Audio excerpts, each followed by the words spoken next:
When we were pushing Ash, as our producers, in a wheelchair, and we were pushing him through the He's not a midget, we should make that he's not a little midget, he's not tall. But we were pushing him through the WC, and this little kid just came up and just stood in front of him and looked at him. Yeah.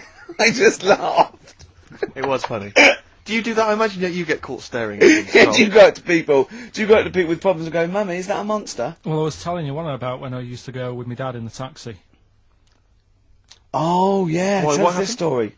Well, Your father was a taxi driver? my dad he had loads of jobs, which he did back then, and they don't do that anymore, do they, people? They don't Have a do variety loads of of jobs? stuff. Sure. But at one point, he had a black cab, and I used to go with him. He used to get a beer crate and put it in the front of the black cab, and sort of sit just next to the meter. And anyway, we got this call, and the guy on the end of the radio said, "Oh, you've got your son with you, haven't you?" So he said, "Yeah." So it's just like, we've got to pick up at number 11 Village Lane or whatever. And he said, "Oh, all right." And it was this woman. It was like a woman version of the Elephant Man. Wow. The Elephant Woman? Yeah, it looked like... it was really strange, because I was in the front of the cab, and when you're a kid, if something looks odd, you're a bit scared of it, aren't you? Yeah. And my dad was like, "Look, it'll be all right." And we're driving towards her. Look, don't worry, son, I've got loads of buns. And just to I think I'll just throw one down the street if you run after You're it. being mean, right? I am a little bit, yeah. How old were you, 18? No, I was about 12 or something like that, 11, 12. And as we got closer to her, it looked like she was holding like a bag of spuds on her shoulder. For a snack. Right. And her head was all a bit mangled and messy and that.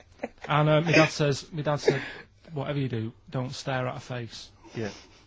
And she got in the back. Because you turn into stone. Well, she got in the back, and I had like the mirror, the driver's mirror thing, and sort of having a look, trying to work out. And he said, "Don't stare at her face."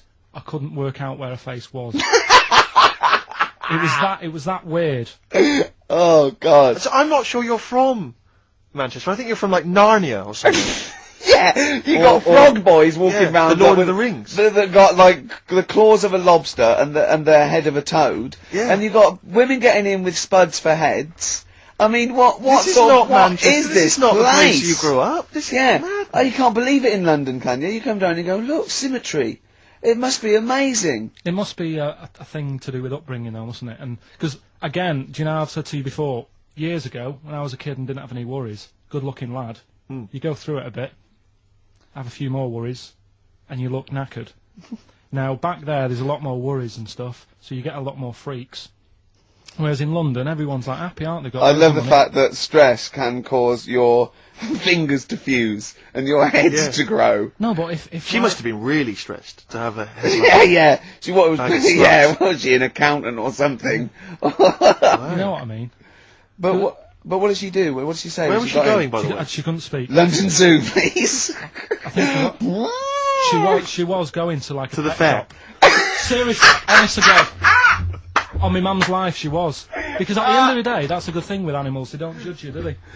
She's not She an was an animal. animal. She's a human She's being. not actually an elephant. No, but you know the elephant man was not actually an elephant. Do you understand that? He's got no elephant genes in him at all. No. That was just a cruel name people gave him. Yeah. No, it's the name of the disease, isn't it? Elephantitis. Look, so listen. So this woman, why was she going to a pet shop? She was going to a pet shop. What, to find a husband? Is this true? No, it is true, yeah. Oh, God. I'm not taking the mickey, because it must be really bad for Of you. course it But is. Carl, I'm going on to you today about cutting myself shaving. Yeah. I was going on about that. To think that she's probably not alive now, but to think...